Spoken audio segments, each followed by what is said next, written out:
Recording in progress. Good Sorry. morning, everyone. Good I'm morning. so excited to talk to you all and hear your stories about your heritage. What a wonderful way to celebrate and end AANHPI month.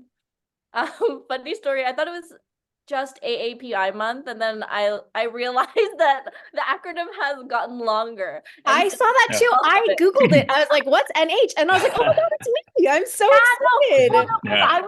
I was reaching out and I was like, hey, let's do something for AAPI month to like a bunch of people. And then Mele, you were like, yes. And I was like, oh shoot, AANHPI month. Let's be inclusive. So yeah, super excited. Thank you all so much for your precious time this morning. I think I'd like to go around and introduce ourselves. Maybe we can talk about our heritage and journey of becoming an actor, and anything else you want to share. What else? Oh, and for anybody else who's here, feel free to chime in, ask questions. You can raise your hand or write them in the chat, whatever you feel called to do. And I have some questions that I've curated for this discussion. However, if any of you want to ask questions to other people in this group, please feel free. This is absolutely a free-for-all. So you don't have to wait for my cue or anything. Any questions before we begin? Okay, great. Yeah. Let's start with Jesten.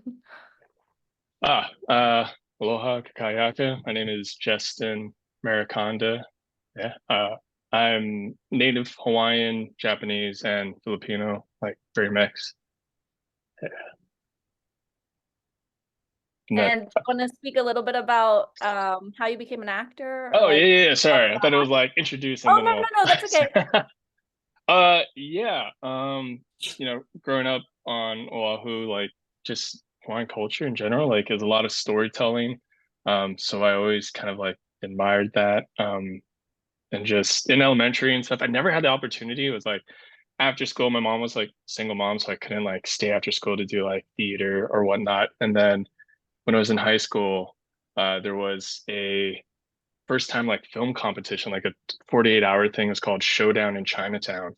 And I did it with like some of my friends. And then after that, like we won. I was like, oh, maybe I can do this. And then so I just kind of like went from there. Yep. Thank you for sharing. And fun fact, Justin and I share the same manager. So that's how we were connected. I don't know if you Yeah. knew that. Sally, Yes, yeah. yes. Yeah. Yes, Team Sally. Okay, James. Hi, I'm James Taku Leung. I'm of Chinese heritage with very minute amounts of Japanese. I grew up in New York and I grew up watching a lot of Kung Fu movies back when they had what was called Kung Fu Theater on TV every weekend at 3 p.m. On Saturdays.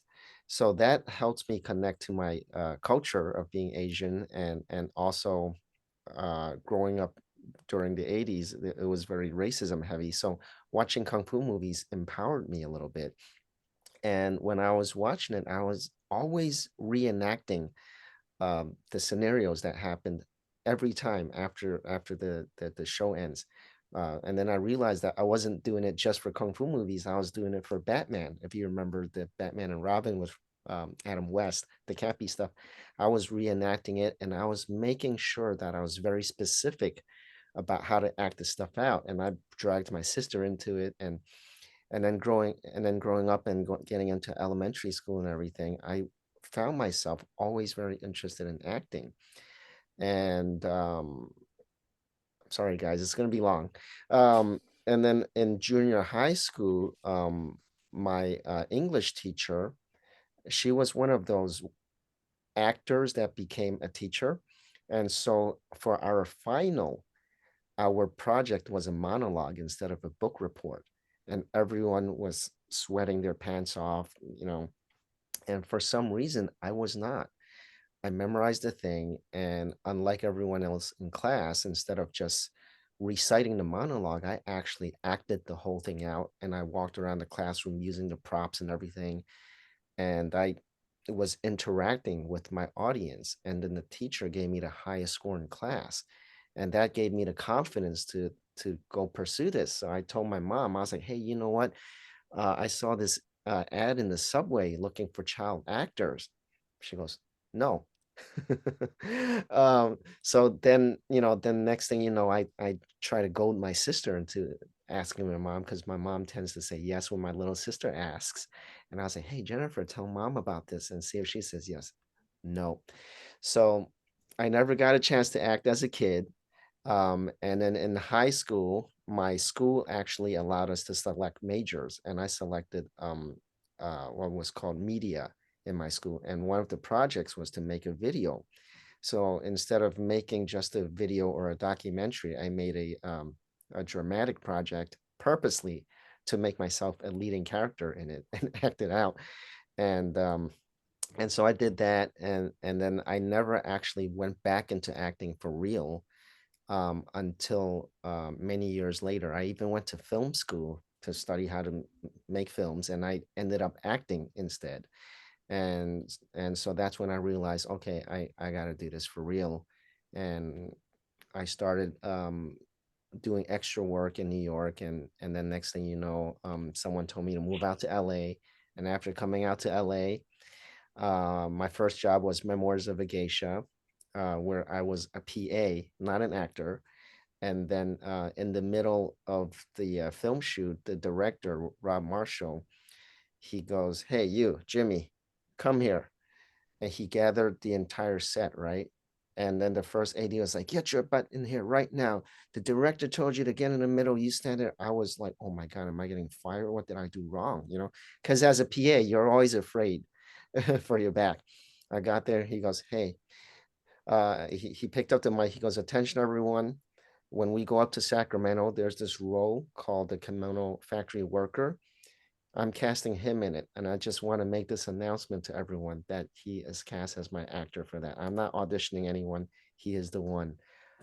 Wow. Wow. And that gave me the confidence to do this for real. And then through connections I made, I met an agent. I got an agent, and the rest of it is history. I'm still here 20 years later. Wow. What a great story. Nice. Did the director know you had passion in acting, or So they were cutting corners. So during the rehearsal process, they made the PAs rehearse with the main actors. So during oh, the rehearsal, he goes, "Oh, I like what you do. It seems like you're an actor." And I kind of smiled, and I was like, "Mm, yes, Rob." And Nice, nice. because you're afraid of speaking out, so. Yeah. And yeah, and that was like a really nice surprise how he just did that for me. I could have, got they could have pulled me to the corner and be like, hey, I'm casting you, but he made the announcement to the entire crew. So wow, that was like, yeah, a real wow moment. What a great story. Thank you for sharing. Thank you. Sorry, I went on way too long. No, not at all. It was so interesting. Toru? yes. Hi, my name is Toru Uchikado. I was actually born in New Jersey when my Japanese parents are working there. And as soon as I was born, my parents returned to Japan. So I pretty much spent my whole childhood in Japan. And I always liked films from America. And I remember biking to movie theaters or video rental stores, and I was always watching American films. And but I had interest in acting, and also I had an interest in, I guess in general, the world of filmmaking. But when I was in university, in Japanese university, I had an opportunity to go abroad to study English, and I was sent to St. Louis in Missouri. Such a random place, and it's basically my English was so bad, even though I was born in New Jersey, I didn't grow up there. So My English score was so low, my GPA was also so low.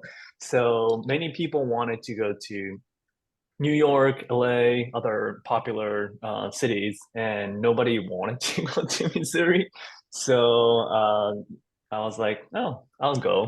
And then when I went there, I think around then I was still like thinking about, oh, I want to do something related to films, but I wasn't sure. I guess I was kind of scared to make the decision to get onto that path. So I was still studying international business back then. But when I went to Missouri, and because I didn't speak any English or understand English, I had huge trouble understanding what my professors were saying in class. So I decided to just drop those business classes. And then I figured acting class doesn't require a lot of text reading. And since I was studying abroad, I wanted to experience the life and culture and meet people and interact with people instead of being stuck in library trying to figure out the textbook. So as I always had interest in acting, I ended up taking this acting class in Missouri, and that was one of the most interesting and fun class for me. So when I went back to Japan, in Japan, people nowadays it's a little different, but when you are in junior year, which is third grade, they used to start looking for a job. But so all of my friends around me started looking for business related job, but part of my head was saying like I'm still interested in like acting field or film field, and I feel like once I start working for a Japanese company, I might get stuck there. So I took a chance and I went to this acting school in Tokyo where they invite teachers from Hollywood and they teach. Sorry, there's somebody shouting on the street. But anyway, so there's this school where they teach in English, acting in English, but the entrance fee was about almost like $10,000. Of course, I didn't go there, but I don't know how this happened, but I had a dinner with somebody, a teacher, who was sent from the school in Santa Monica. And then I was talking to her, and she said, because you speak okay English, why don't you just come to my school in Santa Monica? And then I was like, oh yeah, I don't have to pay this $10,000 in Tokyo, and I can just go to Santa Monica and start studying acting in Los Angeles. And then I wasn't sure if I was gonna stay long, but I took a chance and went there. And then 12 years later, I'm still here. So that's the beginning of my story. Very cool. Thank you for sharing. Who was the teacher, if you don't mind sharing? Her name is Natalia. Hmm. Does she Yeah. still teach? Yeah, I think the location moved to somewhere else from Santa Monica. It used to be called Promenade Playhouse, but I think it's called LAPAC or something else. I actually didn't stay in that school for that long time. I went to different schools after, but yeah, that was the beginning. Cool. Mele? Yeah, so my name is Mele Ihara. I'm Japanese, Hawaiian, and mixed Caucasian. I was born and raised in LA, but both my parents are from Hawaii, so I have gotten to Hawaii every year at least once. Yeah, for my entire life. My dad still lives there. All my extended family is there. So I identify strongly with being Hawaiian, even though I grew up here. My mom is an actress, and so growing up, she was, had once she became a mom, went on to do other things, but she was still in like movie industry related jobs. And that's how she met my stepdad, who is also in his business was like a retouching business for the movie industry. So they were both, you know, in either marketing or sort of printing or whatever advertising for the movie industry. So the household I grew up in was very much into film and TV. I I'm an only child, but I also am the youngest, so I often was like exposed to things that were much older than was probably appropriate for me as at a young age. But I just I just have always been, I feel like, surrounded by like cool film.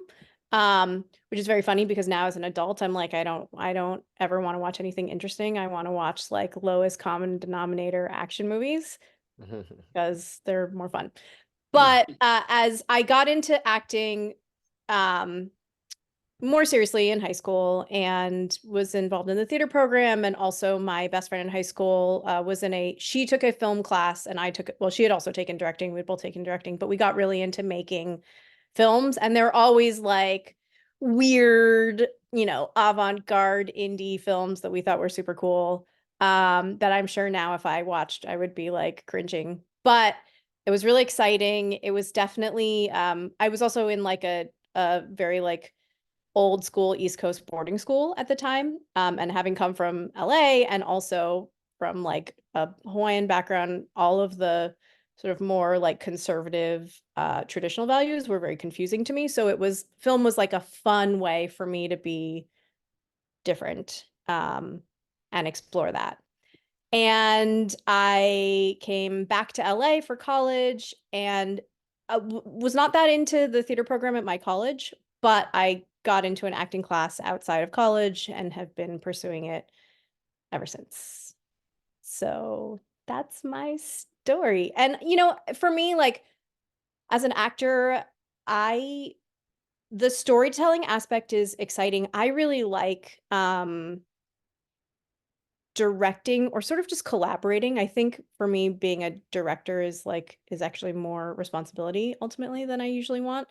But as an actor, what I enjoy is just having like honest communication with another person, and having those moments where you get to do that, because I feel like so much of life is not that we always have a million things going on. We're trying to juggle. We need to get something done or whatever. There's always a reason to check off a box, and that often like filters through our interactions with people. And I love acting because I just like being in the present with somebody else and sort of gauging what's going on with them, what's going on with me, and where we're going in scene work.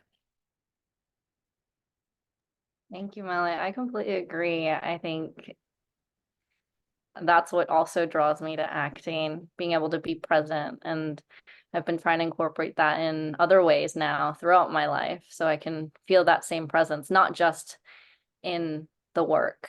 And I think that's made my overall life so much more fulfilling. And it's like, oh, I don't have to rely on acting to have that amazing magical feeling. It's like, oh, you can do that through like meditating or just sitting down, drinking tea, having a regular conversation. How novel.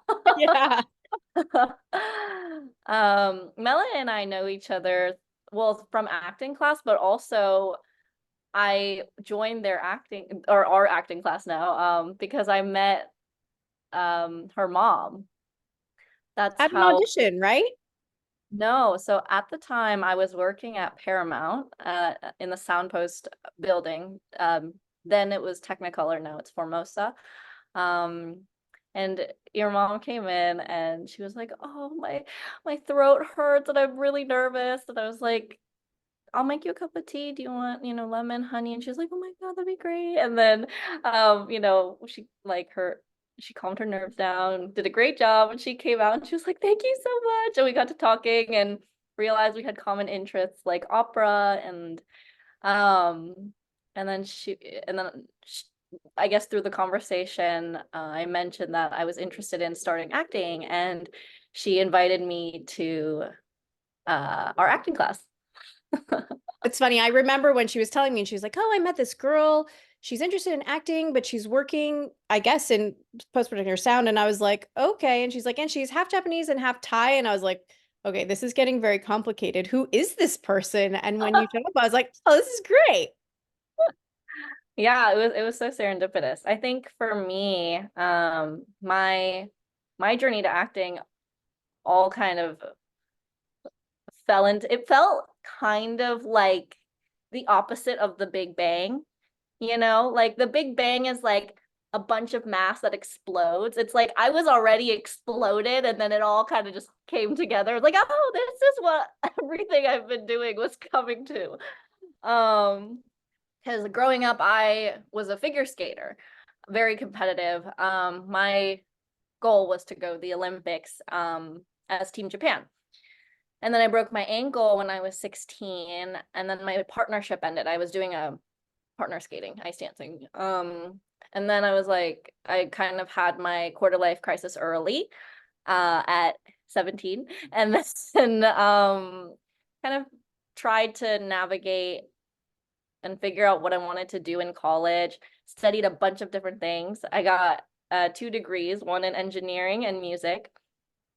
And then my last semester of college, I took a musical theater class just for fun. I was like, I need to take at least one class for myself before I leave college. After all of this calculus and differential equation.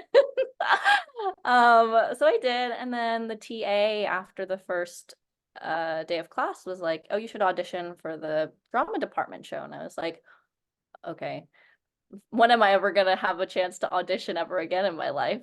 Little did I know every day. So I did, and I got the role, and I did the show, and I really fell in love with how everyone could be connected in that whole theater, right? With everything that was going on in the moment, and everyone was having their own experience and interpretation and connection to the story. Whether it was I didn't like it or I liked it, we were all connected by that experience. And I thought it was so amazing to be able to make people feel.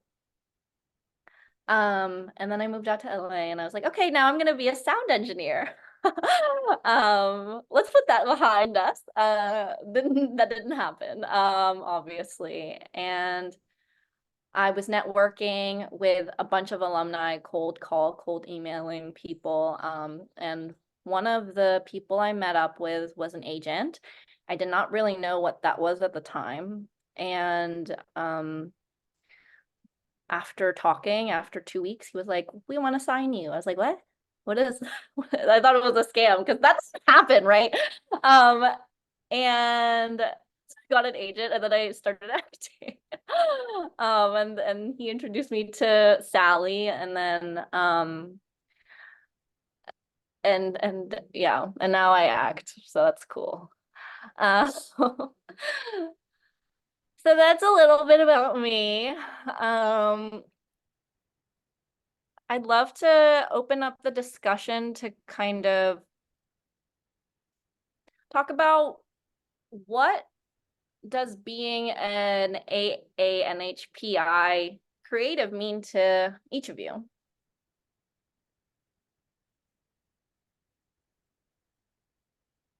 Anyone can.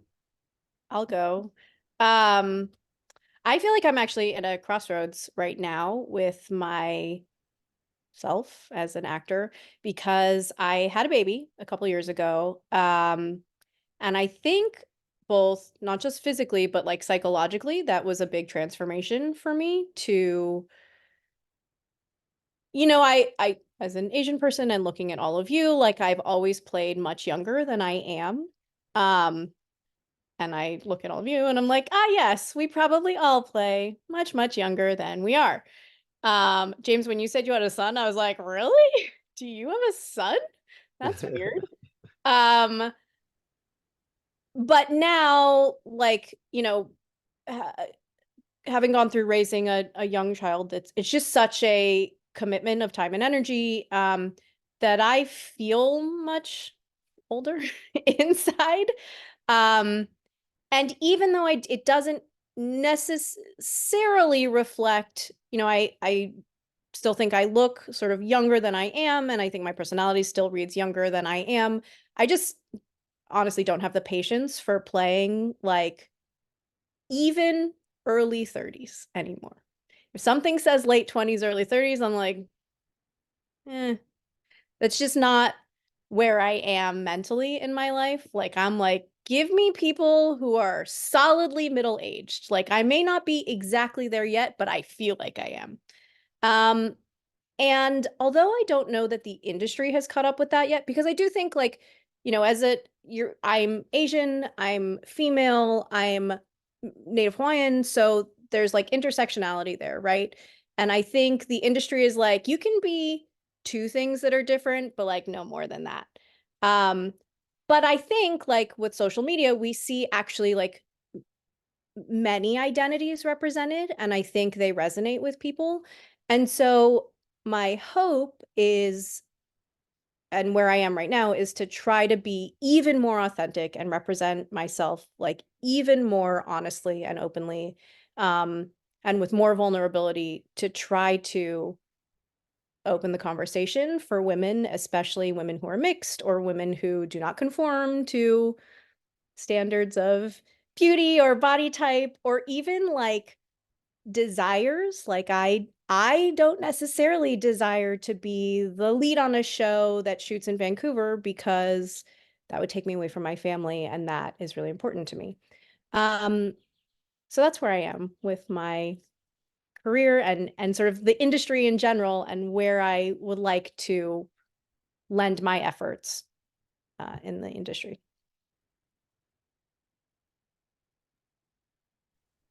Wow.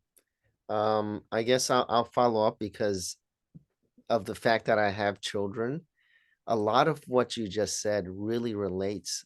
Um, so I've been getting a lot of auditions recently that shoot somewhere else, and I'm like, no, I prefer to stay closer to home. And they're like, oh, it's a chance to work with a great director, blah blah blah blah. And I'm like, unless it's something that's gonna, change the course of my career, I don't want to go to Atlanta for 2 days or 3 days or whatever, because the toll that it takes on my wife and the kids with me being gone for something that small, it's just not worth it. And a lot of times, I think you all know that they ask for local hires for things like that too. So I'm like, I think I'm worth more than being a local hire for a project that is going to give me just one or two lines. And that really ties into what being an actor of Asian American heritage means to me, because we're still at a place where a lot of the work uh, is really, a one liner or a one scene type of thing. And they want a stereotype out of us. And I've grown up here, a few of you have grown up here, and we're not that stereotype. Realistically, that's not who we are. We want to represent ourselves a little more accurately whenever we can, because I feel like it's not just a personal issue of being represented accurately, but also because the whole world kind of follows what happens in entertainment. So if we're represented accurately in entertainment, people in the real world, whether it's customer service or whether it's politics or, the policies that concern us, they would treat us with a little more respect based on how we are portrayed on screen. So for me, yes, I love working. I love playing characters. As an actor, I don't mind playing someone who can't speak English. I'm proud of the fact that I speak two dialects of Chinese and Japanese because I can play that on screen. But to consistently ask me to play that person and make him a bumbling person because he doesn't understand American culture or because he doesn't speak the language, I feel like it's time that we move out of that. And the fact that there's more work for Asians nowadays, I really believe that we should get more chances to represent ourselves a little more accurately, even if it's a one-liner or whatnot. And so whenever I work, I try to make it a point that I am also an American, because that's what we are, and if people see us as Americans who are normal, there would be a lot less of go back to Asia type of comments. There would be a lot less of, for instance, one time I was eating off of a freeway in Oklahoma, and my friend with me is also an Asian person. As soon as we sat down, the table behind us goes, "Oh, you know what? I ate it with chopsticks once." Like, why does that sound like a conversation that started when we sat down, you know? So yeah, it's a matter of me and the rest of us being able to educate the world of who we are, and at the same time entertain while we educate. And if I can entertain, connect, and educate while I do my work, it's really a dream come true. And I'm enjoying every bit of it, and I'm very thankful that I can make a living doing just this and support my family doing this. So thank you. That's where I'm at. Next. That is so beautiful and inspiring. I love that it seems, I mean, anyone who felt called to join us today, I feel like we all have this passion, not only for acting, but also for our representation, our on-screen representation, and making a difference in this world.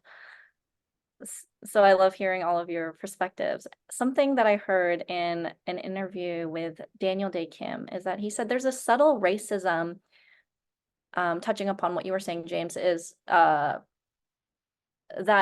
oftentimes if a white person were to have to learn another language or speak another language in a show, it's like novel. It's like, oh my gosh, how did you learn to speak Spanish so well? Like you didn't have an accent or whatever.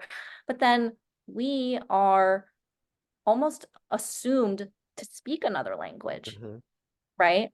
Right. Oftentimes, most roles have some sort of language requirement. I certainly, when I was, the first couple bigger auditions I was getting, were definitely mostly Japanese ones. Mhm. Mhm. Yeah. Y- if I may add one more thing, several months ago, I was given an audition to play a Korean person who is from Korea and speaks hardly any English, but when he does, he speaks very accented, very heavily Korean accented English. So I'm like, I'm sorry, but I do have to pass on this one because I don't speak Korean. Then the email bounced back to me. What do you mean? You speak Mandarin, Cantonese, Japanese. You can't pull this off? I'm like, no, it's a totally different language. They're like, this is a huge guest star role and they want you. So find a way to pull it off. I know you can do it. I sent the email back saying, I really cannot. And it's very insulting to the Korean culture for me to pretend to speak the language when I don't. And then that just long story short, it went around a few more times. And the next thing you know, I called my agent. I was like, hey, just so I can represent myself a little more properly and not do it not do an injustice to the show. Uh, this is the situation. Can you relay it to the casting director? And then so after the casting director learned about everything that I said, she actually wrote back and she said, "Thank you, James. Thank you for your honesty. It's very important that we learn about this. Sorry that we can't get you into this role, but we'll make sure we try to find something else for you in the future." So yeah, I haven't heard back from that CD yet, but at the same time, just getting a response to acknowledge me, I felt like I did the right thing, and hopefully I made a difference. I hope I didn't burn any bridges, but at the same time, I really felt like that was something that I had to speak up about. So I actually had the exact same experience when I was with my previous agent. I was asked to audition for this Chinese speaking role, and I don't speak any Chinese. I because I turned it down to and didn't audition, but back then the agent that I was with was kind of confused, and he was like, "It's such a small role. It was a co-star role, so you can probably basically try to fake it." And I can't remember if I ended up auditioning, but my feeling was when I was younger, after I came from Japan, I was more desperate in chasing more opportunities in general. So I was trying to get as many opportunities as possible. But so I think I was studying English really hard, which is great. But at the same time, I was almost like sometimes I felt like I was trying to be somebody else and not really representing who I am. So I don't know if it's the age or because the industry has been changing. I'm more comfortable recently saying no if I don't feel like I fit the character. And especially right now, this samurai topic is a very hot topic now. I feel like we don't want to fit in the stereotype, but we can use that tool to educate people more in an authentic way. And because I specialize in Japanese sword, if any of you guys have seen my stuff, I guess that's what I'm trying to do as a Japanese actor here. Nice. Yeah, I guess my experience has been different because I'm very mixed, I guess you would say. Ethnically ambiguous is like the key term for me. So a lot of things that I go into is always like Asian American, Pacific Islander, Native Hawaiian, white as well. But when I go in, it's always the issue that I have would be like it'll be Asian American, right? Then I'll go in. Then it's like mono ethnic, like this person's just looks Japanese, this person just, and then there's me, and it's like me standing next to a group of like Korean, Japanese, Chinese, like Southeast Asian people. It's like I'm not like that, and oftentimes it's like, oh, do I dress or try to be more of like whatever culture thing of going in? But I found myself just being like, well, then I'm not authentic to just who I am. Like as a child, there was these commercials Kamehameha schools, and it would be like, I'm Hawaiian Japanese, I'm Hawaiian Filipino, and they'd show these children of these mixed things. And I always thought it was like cool because like, oh, they're just like me, we're like mixed, we just look different and like or have different features. So I just always thought it was important to like just not try to be anything else, just be authentically who I am. So that way, other people who uh, see the work that I do or not, they can feel like they relate to that person, then just be like, oh, I have to be the Hawaiian person who just moves away from the island, or my backstory is just always this traumatic thing. Like I feel like in AANHPI, a lot of stories that get made are often just like, or the stories that like for the what's it called, like those grants and things, it's like give us a story that's like shows like the same thing over. It's like the migrant story or the like uh yeah, some kind of story that's just it's great, there's nothing wrong with it, but it's like I feel that just puts us in a box that's always kind of like the same stories. Like, oh, if we need the story of like struggle and whatnot, let's just go to that community where it's like we're so diverse that we should be in all of these stories. Cause, I don't know. So I kind of ranted. Um, but yeah, like for example, Native Hawaiian, a lot of the projects that go there, it's just like, oh, the Hawaiian guy is like the goofy, funny dude. But it's like, where's the doctors? Where's the higher up kind of things? It's like we're capable of doing that. Like, why aren't we these things? Why aren't we the head of a hotel or like the head of like the lifeguard community or whatever the job thing is called. Um, I'm doing a really bad job at explaining this. But I think we're not just like an exotic island that you can exploit. Not all of us grew up in like Hawaii Kai, where we have really nice houses and extravagant looking like cars and things like that. A lot of us are in poverty. A lot of Hawaiians have to move off the island. So I don't know. I always try to like fight against that. That's kind of like my whole thing. I Sorry. super agree with you. I also like think there's a lot of sort of exploitation of Hawaii and sorry, like I feel like being Hawaiian is a little bit of a niche thing in the AAPI community, which is a bummer Yeah. because that's part of my culture. But like there's in White Lotus, like there was the sort of what I felt like was like token Hawaiian guy, and his whole Yeah. deal made me really uncomfortable. Like his whole deal made me really, really uncomfortable because I felt like it was very much a whitewash version of like Hawaii people's stories. And it's difficult because I understand like this is a business. Like we're in the entertainment industry. The the business is a business of making money. So you have to tell stories that people are interested in.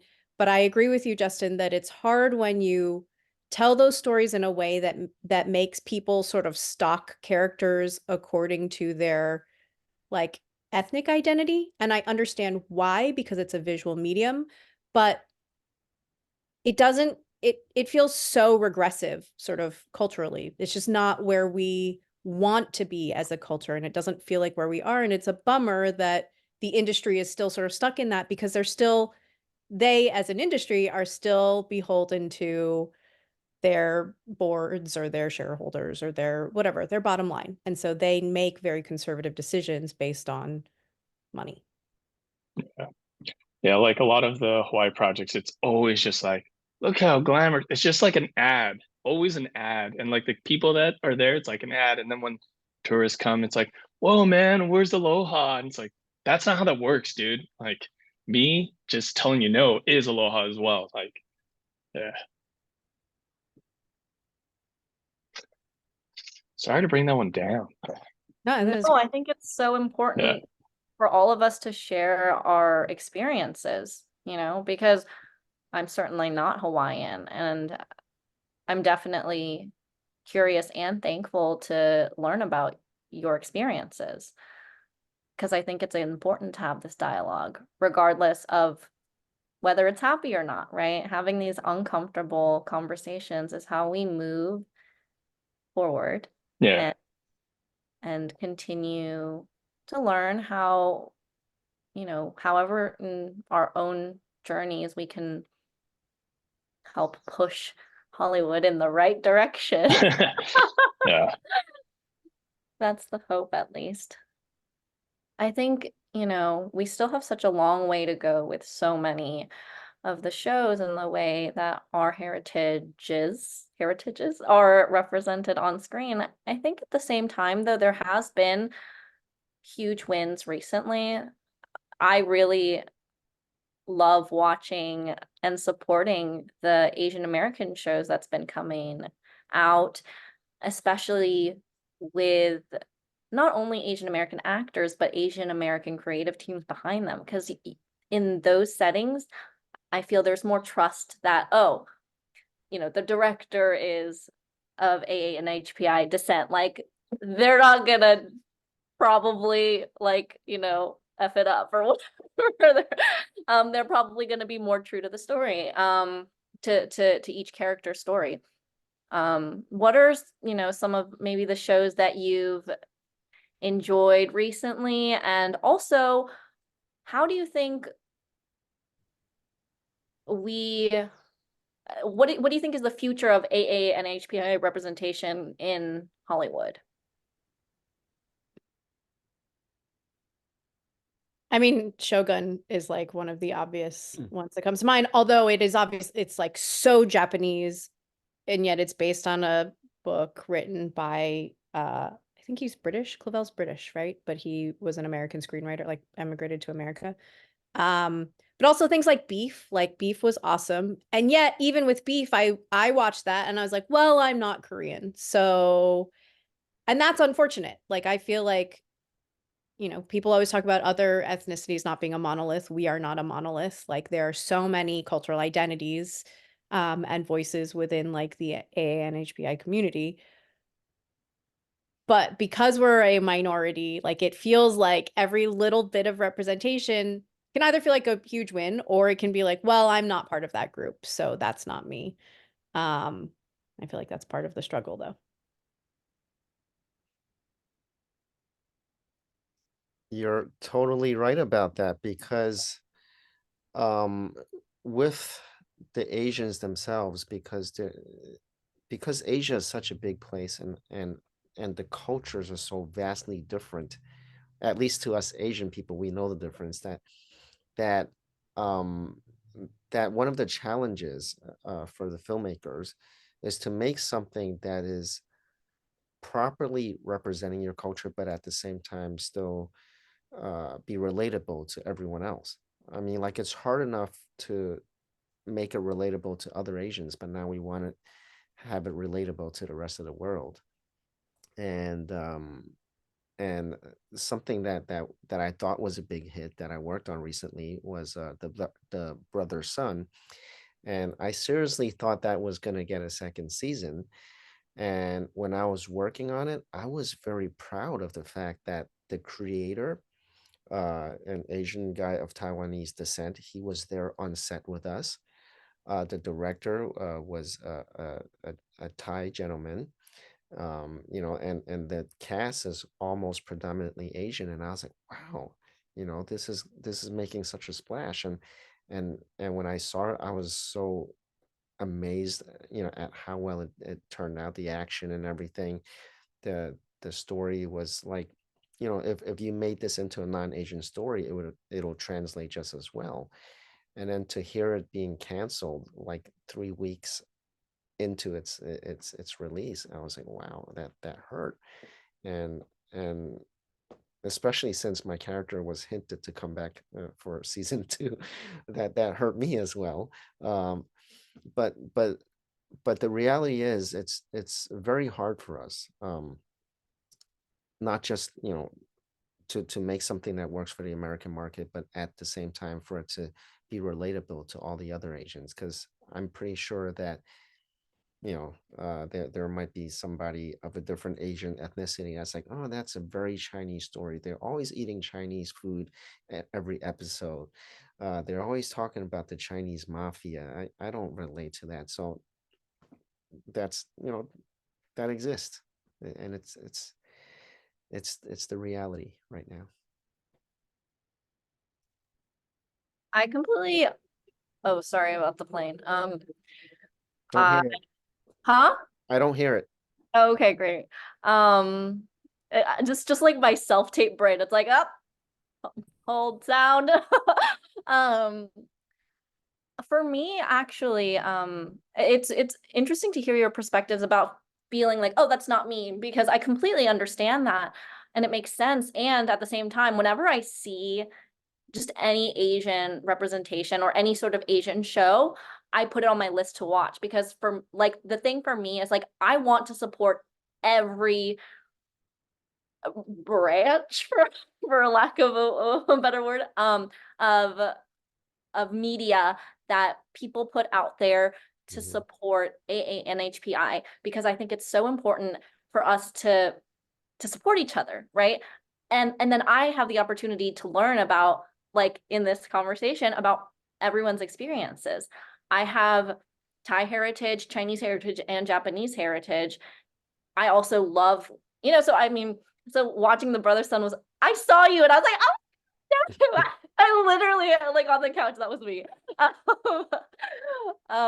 But like I'm not very close to my Chinese heritage at all, because my dad's parents escaped China during the communist regime to Thailand. So all my family's in Thailand. They all speak Thai. And I think they speak Cantonese, but at the same time, I'm much closer to my Japanese family. So for me, watching Brother Son, I was celebrating and having the opportunity to learn about a heritage that I'm part of, but like haven't had the opportunity to explore. Mhm. So that's my perspective. And again, I haven't had a chance to watch like everything on my list, but I mean, I definitely am more inclined to prioritize perhaps the experiences that I might relate to, right? Like if I see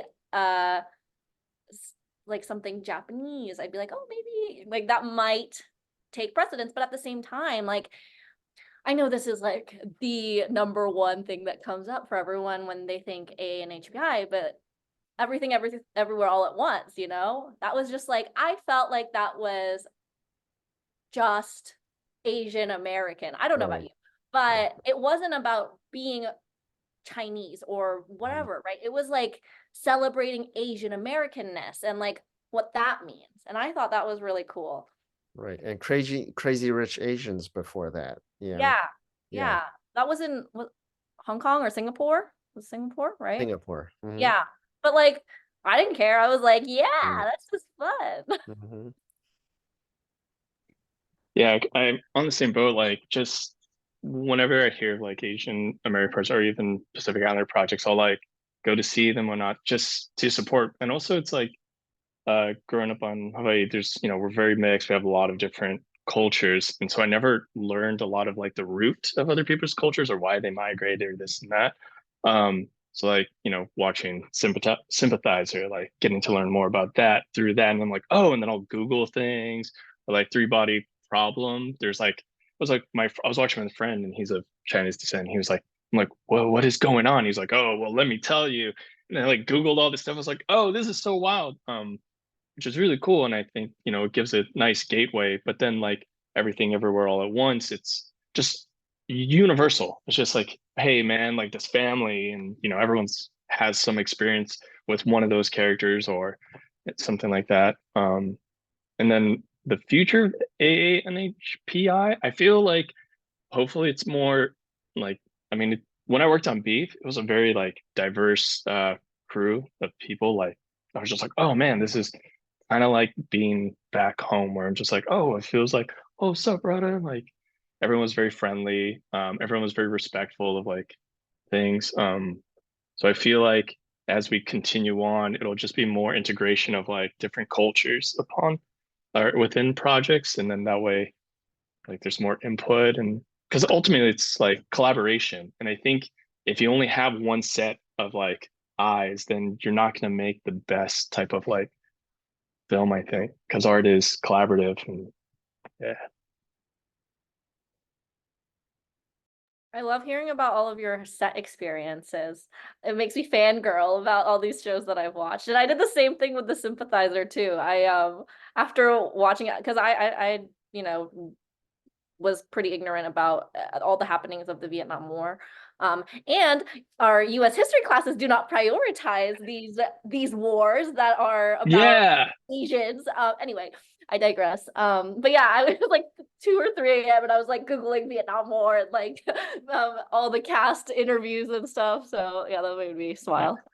And I think also like touch upon the US history thing, like having people of that descent or more familiar with that culture, like you get a more authentic like representation of what happened in history. Cause like, yeah, US history is edited for sure.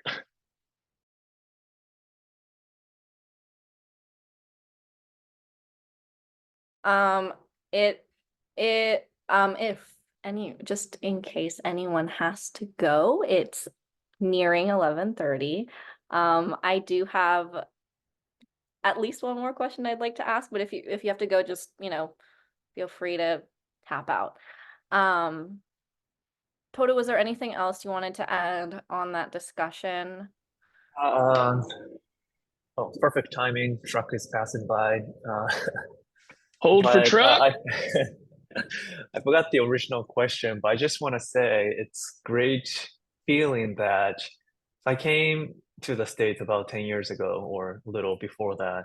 And I feel like when I was watching TV or movie, whenever Asian person comes up, I was like, oh, there's an Asian person. But now like I don't really feel that. Like I just, think, oh, what is this show? What's it looks interesting. I don't really have that feeling anymore. So it's a great progress. And as a Japanese person, I guess I have to talk about Shogun. But I think what I liked about Shogun and the fact Shogun is being very popular is, of course, like being the show being so authentic is like great great thing. But I feel like when you look at the show, like what's great, what makes the show great is just like relationship, right? And gossip and it's like very just like regular human relationship.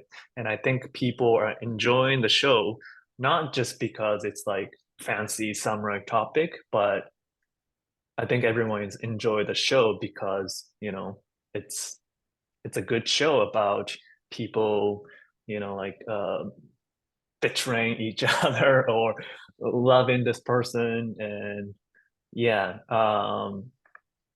what was the original question? Like the future of this industry? I think I asked about the future of AANHPI representation Oh, in Hollywood, that's and it. also just like your thoughts on the current shows that are out.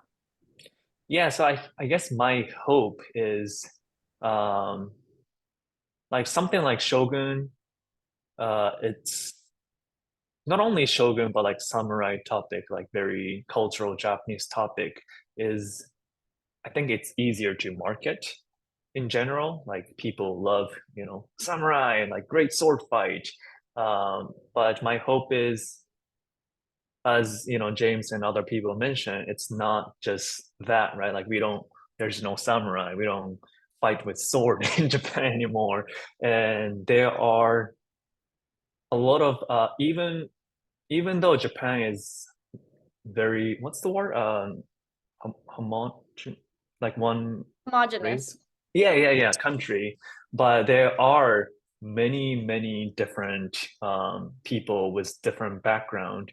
We have a lot of people, mixed race Japanese people who are Japanese people. So I hope in the near future, if I'm talking about like Japanese community or Japanese related films, I would love to see more different type of characters, not only like samurai or sushi chef or. Yeah. But having said that, Shogun is great because it is about that culture, like history, but it's also about like just human being. Yeah, I think that's such a great way to put it. Have you watched Perfect Days? Oh yeah, that was my favorite film last year. So good. Yeah, Watched yeah. it. Highly It's recommend. like nothing really happens in that film, but like It's so, many, I don't know. yeah, I left the movie theater thinking about so much, and I was like, wow. yeah, yeah, it's the film, like it's hard to explain like Yeah, why you have it to was go watch good, it.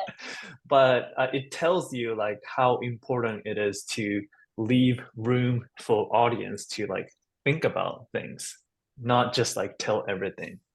Yes. Yeah. That was a great movie. To finish Oh, off, oh yeah, go ahead. sorry, I just also want to add onto like the future of filmmaking with ANHPI. I feel like the more that we have that representation, Hollywood can move away from like fetishization and idolization of cultures into more like authentic, respectable representation with us being present and integrated. Yeah. Yes, thank you so much. Um, to finish off, I would love to get some advice from each of you. I don't know if I'm just going to say the two questions that I have, and feel free to answer one, both, or none. So the two questions I have are, what advice would you offer to actors who are, one, just starting out? I guess this is 5 questions. Starting out, seeking representation, and aiming to land bigger roles, because all of you have, you know, great credits and experience on these sets. And lastly, reflecting on your journey of pursuing a creative passion within an AANHPI household, what advice would you give to aspiring young artists who may not have the support of their families to pursue their dreams? Oftentimes it's a reality, and you know, some of us have supporting families, and that's wonderful. But a lot of the times I find that in our households, we are pressured to take a more stable route. You know, in stereotypical terms, it would be go be an engineer, go be a doctor, go be a lawyer, go be an engineer, or did I ever say engineer? I don't know. But those sorts of fields are what we're pushed to. And that's definitely was my experience until I fought my way out of it. So yeah, those are my questions. Feel free to pick and choose what you want to answer. Okay, I'll answer. So I'm gonna try to have an answer that can in a way answer all of the questions at once. Um, so I would say follow your heart. Oh, thank you for the heart. Yes, follow your heart. Um, because the day that you decide to not follow your heart is the day you start suffering. And really the feeding your heart is maybe like the best feeling of your life. It's like falling in love with a person. When you're in love with a person, that's like the happiest thing that's happening to you at the moment, right? And so when you want to have a career in this industry as a creative person, you know, whether it's a writer, director, producer, or an actor, it's because you love what you do. You know that this path is harder than almost any other career route out there, but because you love it, you do it. And if you are doing it, regardless of how well the results are, but if you're doing it to feel that desire to make yourself happy, then you yourself will, number one, succeed. Number two, that feeling that you have is going to radiate and penetrate other people around you and make people around you feel happier. So unfortunately, as Asians, especially if you're from an immigrant family, you're going to have parents that tell you, no, no, no, no, no. I hope my family's not watching because they're still telling me no. They're like, when are you gonna quit and maybe, you know, take a class on accounting or something and come back to New York and be an accountant for I don't know, some Chinatown accounting agency or something, because they think that's stable and they think that that's a service to the community. But what I try to tell them is that, yes, I might be serving my community over there, but if I do this properly, I am serving a larger community that spreads beyond what I can physically touch, because right now the whole world can see me. So, you know, if you want to do this, take your classes, network. That's very important. Network, make friends, do stuff for free. I still do stuff for free because that fuels your passion, that gives you energy, and it shows results when you're doing free projects. And just keep on pursuing it, because if you like something enough and you do it enough times, results are going to happen. uh so the same, you know, once results happen, you know, landing the roles, landing representation, all of that's going to fall into line. And I'm still pursuing the bigger roles myself, so I am still going towards that. But the fact that I am at a point in my life where I can feed a family of four doing this alone as the sole breadwinner, I'm very lucky, and I'm very happy that I chose to not give up on myself. And you know, I love to thank my wife for being very supportive of me, because despite the fact that my parents are not supportive of me, maybe even her parents are not supportive of me. She is supportive of me. So try to surround yourself with people who support you.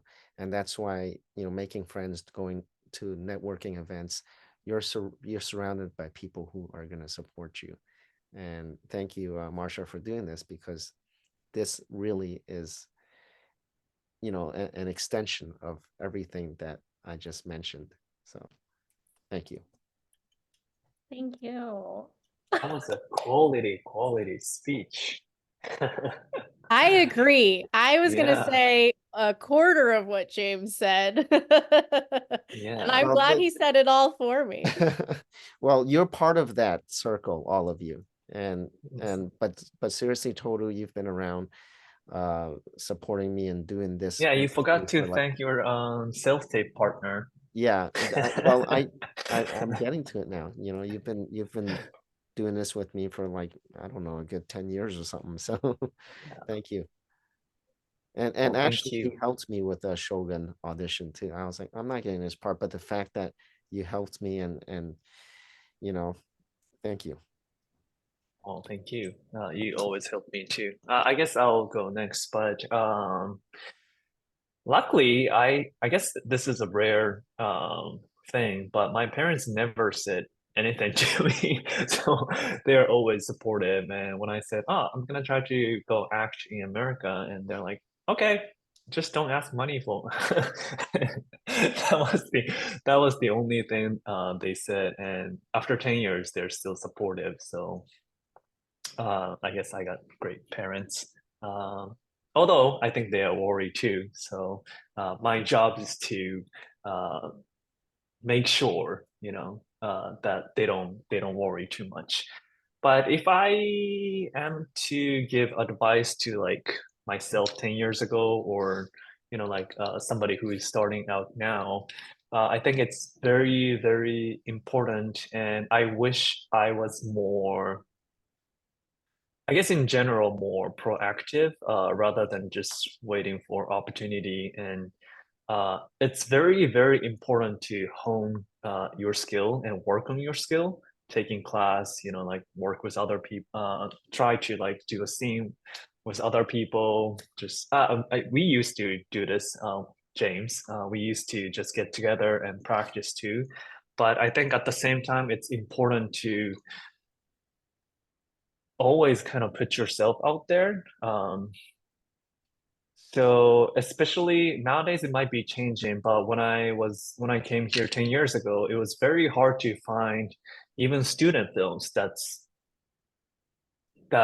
looking for Japanese actors. And often case like they don't even complete, or maybe it's not written in a good way, and I don't really want to use for my reel. And I feel like if you just wait for your opportunity to play a character and then compile this like 3 minutes demo reel, it could easily take up like 2 years or 3 years. So what I did, and I'm sure a lot of you guys did too, but just get together. There's so many talented people out there who'd collaborate with you, and yeah, just get together, shoot whatever you feel like, that's fitting in your characters that you can play, because it's very hard if you're just waiting for like other people to come up with like the story that you can play. It takes just so much time. So I wish I was more proactive, um, and don't be shy and just keep creating so that you can create your demo reel and then get started with your career as soon as possible. I would like to piggyback off of that, in that definitely for me, like as a young actor, I was like, yes, I will do student films and blah blah blah. I'm putting tape together. But I don't think, and I think a lot of actors are this way, I didn't really understand the way in which other people sort of see you, and I don't mean perceive you, I mean literally receive your materials, or like, you know, an audition is an interview, but it's not the only thing. Like, you don't have to give them such a narrow view of you. You can offer many other ways for people to get to know you and your work through your reel and your photos and all these things. And really, I feel like my acting teacher and Marcha's as well, like, helped explain to me sort of the importance of your online profiles, your IMDb profile, just the ways in which people in the industry can find you and see your material. And it doesn't have to be like on some big name show necessarily. It just has to be quality pictures and video to show off who you are. And it doesn't have to be like glamorous. It again just has to give casting and producers and directors a sense of who you are. And again, you don't have to wait for the audition. As Toru was talking about, like, you don't have to wait for an audition to let people know. You can be out there generating that material, gathering that material on your own to share with people who you are, which again is why I think like social media, and there's so much available to us in the current culture to create those opportunities. Not that I take advantage of it, but yeah, I just think for anybody starting out, like, just give people opportunities to get to know you. Even nowadays with iPhone, like if you have latest iPhone, you can shoot like film quality. I mean, I wouldn't say like top film quality, but good enough quality to put it on like YouTube or Instagram so that people can see what you do. I feel like everyone pretty much answered everything. So I'll just throw in like different approach. For people starting off, I would say like it like kind of know what you're getting into, you know, like if you honestly could see yourself doing something else, like there's nothing wrong with that. Like maybe you could do that because it's a lot of sacrifice and it's a lot of like, you know, compromises and things like that. So I think people don't realize that off the bat, and then you're in it for a long time, and then you're like, oh man, because you don't get that time back. And I would say agree with everyone. Like it's important to study, be consistent in your work, but also like live your life because acting isn't the only thing, and art imitates life. You know, so if you don't have life experience and you're just talking about movies all the time, or you see a person, you're like, hey, what are you doing? That's your go-to. Like you're going to be so limited. And representation. My first person I studied with, and who was also my manager back in Portland, Oregon, she would always tell us like preparation meets opportunity. So like as long as you're creating like consistency and you're preparing for that opportunity, I think when it comes up, you'll be able to get it.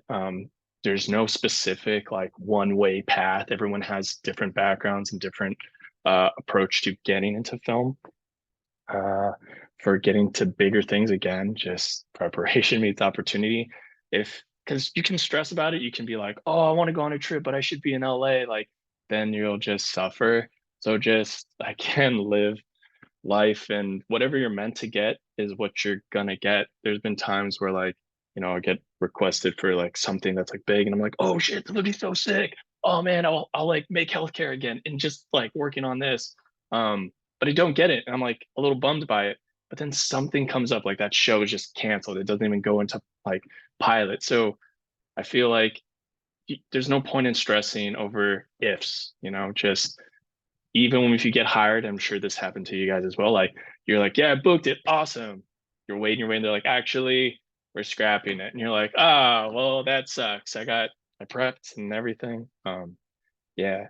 So, and then for people who live within the AANHPI household and you're trying to do this and you don't have your family support, like know what you want to do. Like if you want to be in it to make meaningful art, or you're in it for money, there's nothing wrong with that. Like know that's what you want, because it makes it so much easier to have like your North Star, whatever, true north. Because everything you do, like the work that you do, the things that you experience when I will always come back to that thing. And I think it makes it much more easier and you'll feel more fulfilled and just get to know yourself and treat yourself nice, because like a lot of the art that you do love, like the most beautiful things in life took time. And so utilize and appreciate time.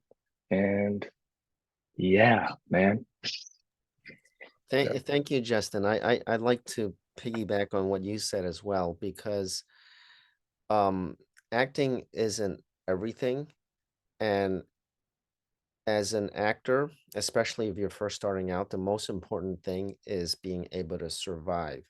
And that means you have to financially be able to take care of yourself. So the reason why I was able to survive for so long was because a good 10 plus years out of my 20 years in LA, I was actually working a full-time job. And so if I didn't have a full-time job and I didn't have that steady income coming in, then I might have gotten washed out like really easily. So the thing is that if you don't take care of yourself first, whether it's your finances, your health, you're not going to survive, because without that, what do you have to live on? It's really not worth becoming a homeless person over a career, or getting so stressed that you're always hospitalized, because that's going to kill your finances. So really take care of your finances. Don't get into debt. Do what you need to do to have some sort of stable income. If you already have a regular job, keep it. Never quit a job over acting. And the fact that nowadays all of the auditions are mostly self-tapes anyway, you can basically make it work for yourself, and you don't have to like, get out of half a day of work or something to try to make an audition. So it's a lot easier nowadays for people in that sense to be able to hold on to a regular job and do this at the same time. And if you're lucky enough to keep your regular job and also work this, because taking a sick day here and there to work on set, guess what? You're gonna have two incomes. That's can't beat that, right? I do have a question about that, because you said that you were able to, now you are at a place where you don't have another job. Is that correct? Yeah. So how do you know when to make that jump? Unfortunately for me, so I worked for the US government for 10 years, for the Department of Commerce. I was doing very well. I was a field supervisor. I had like 12 people working under me. They got to a point where they wanted to consolidate, and I guess they had a budget cut. So they had what was called a reduction in force. And I happened to be one of the people that got cut. And so when that happened, I did have a good amount of savings from my job. My wife at the time, that was before I had kids, she was like, you know what, maybe this is a sign. Why don't you just put everything into your acting now? Don't worry about another job. The fact that you worked so hard at this job, and you got enough saved up for the time being, a good 3 years or whatnot. Don't worry about it. And at the same time, she also found a job back then, so she was working. um Although it wasn't a high paying job, the fact that she had a job and I had savings, I was able to put a little more effort into this. And at the same time, all the seeds that I was planting the previous 10 years, when I had that stable job, for some reason, as soon as I quit, things just started, falling into place. And I was like, oh, you know what? Had I been working full time, I might not be able to take up these opportunities, because suddenly they're calling me now. Yeah, but plant your seeds, keep your regular job, and you'll know, when the time comes, you'll know. And I guess one of the markers was that when I lost my health insurance from the regular job, I realized that I qualified for the SAG health insurance. So I jumped on immediately. So if you're at a point where you can qualify for the insurance, then more or less you're kind of there. I say more or less because in LA, depending on where you live, what type of housing you live in, you know, you might make 100 grand a year and still not be able to afford it. So I love how your advice was very specific and that you gave a specific marker of success, I guess, to like a good benchmark, right? For seeing where you're at. You know, if you qualify, if when you qualify for SAG health insurance is a great check-in point, I think. kind of, but not really, because inflation has Right. changed everything. With an asterisk. Yeah. I think Jesten, what you were saying goes back to Mele's point about being present, right? All the ifs and worryings and stuff, which certainly is something that I've gone through plenty. I think in hindsight, those are moments where I just wasn't present, right? And so bringing that presence that we have in our work into our daily life just brings us so much more peace, at least me, and allows me to live in a way that like I bring acting into my life, I guess, that sense of presence. And maybe that's what we're all seeking at the end of the day through the craft. March, I'm anything- so sorry I have to interrupt, but I gotta run. It Oh, yeah, was I was just so about to close incredible it up. talking, and thank you for setting this up. And I hope we can all connect on all the things, because it was so great getting to meet you guys and hearing your stories. I feel reinvigorated. I feel like I'm not alone in the universe. Like I want to go get food with all of you and hang Oh, out. do it. We should Because definitely do literally, it. like Asians know how to eat. Yeah. Yeah. Can I share all of your emails with each other? Yeah, Yes, please do. definitely. Well, Yes, I didn't please. ask, that's why I was doing BCC, but okay. Yeah, we're just gonna close up now. So Mele, go ahead if you need to go. Okay, I gotta go. Bye. Shoot. But yeah, thank you so Bye. much for your time. Anything else you guys wanted to say? I didn't want to cut you off. Can I say something?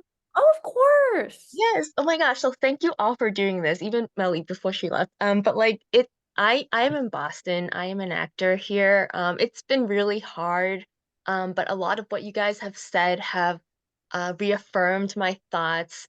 And I think it's so great that there's such a community amongst you all because acting in Boston is kind of lonely. Like, because there's so few Asian people.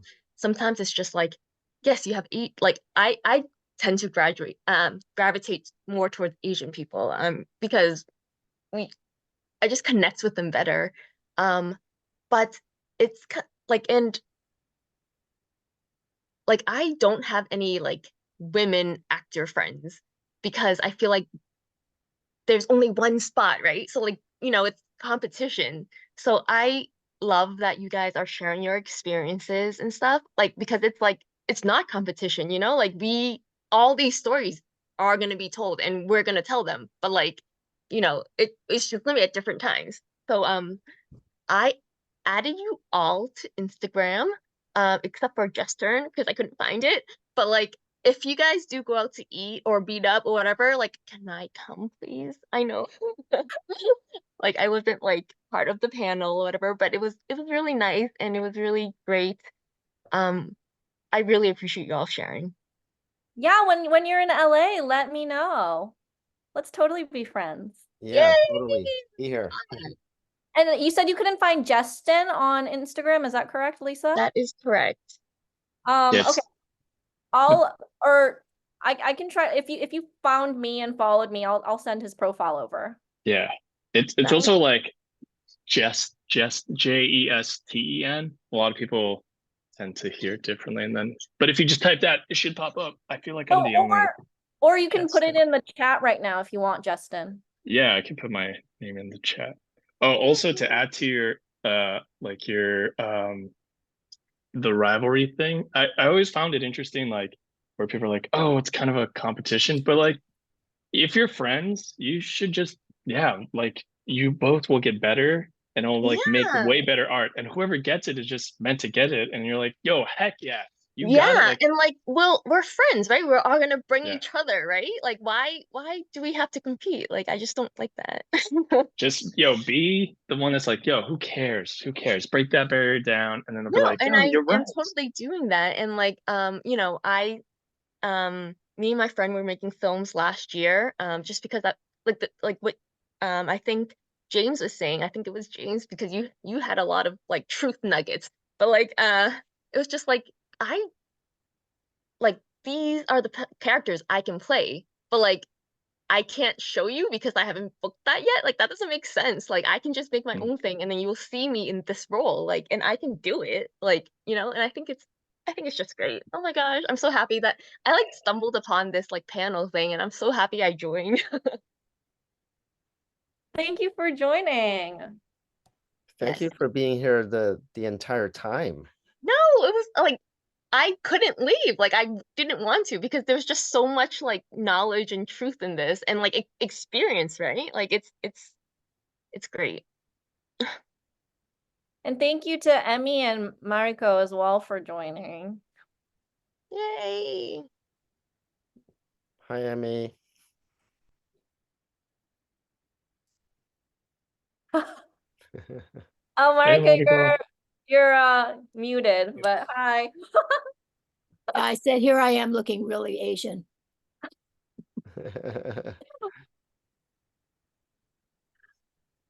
All righty. Any final comments before we close? Oh, that's Mele's mom, by the way. I will say thank you so much for having us. It was awesome to be a part of this. Thank you. Thank you for being here and making the time. I know we ran a, a little bit over, but I appreciate all of your time so Thank much. you, Marcia. And let's connect. Thank you. Thank you.